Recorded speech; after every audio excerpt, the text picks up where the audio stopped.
Hi, I am Grandpa Kim, and this story is Clunker Goes to Kindergarten. It is hard to believe that Clunker is a year old now and has a lady friend of his own. It is even more exciting to know that Clunker and his bride have taken up house in the same gum tree and the same hollow that he was born in.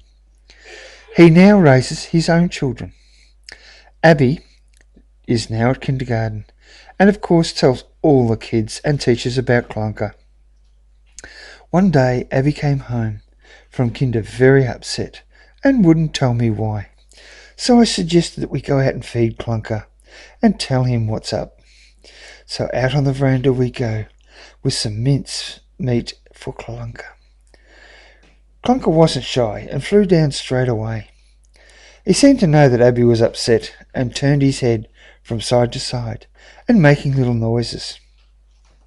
He didn't touch the mince, but seemed to wait for Abby to tell him what was wrong. Patting Clunker, Abby told him that some bad magpies were being mean and swooped them in the playground at Kinder, and this made her very sad. After hearing this, I phoned the Kinder and asked if anything could be done, but the Kinder said no.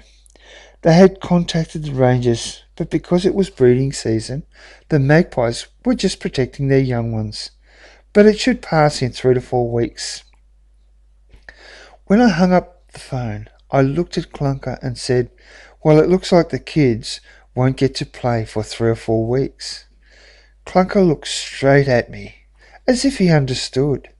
He then proceeded to take the mince back to his nest and feed his family. The next day, Abby was ready for Kinder, waved goodbye to Clunker, and then headed off down the road. It was only a short walk to the Kinder, and we are there in no time. The Kinder kids settled in for their activities, but when it was time for outside activities, all the kids leaned against the window at the bright sunny day and the magpies in the trees. Then all at once, Clunker arrives and lands on the rail outside. Abby, excited by Clunker's arrival, opens the door and went outside before the teachers could stop her. The magpies swooped, but Clunker was ready and warded them off. He flew back to the rail and laughed and laughed.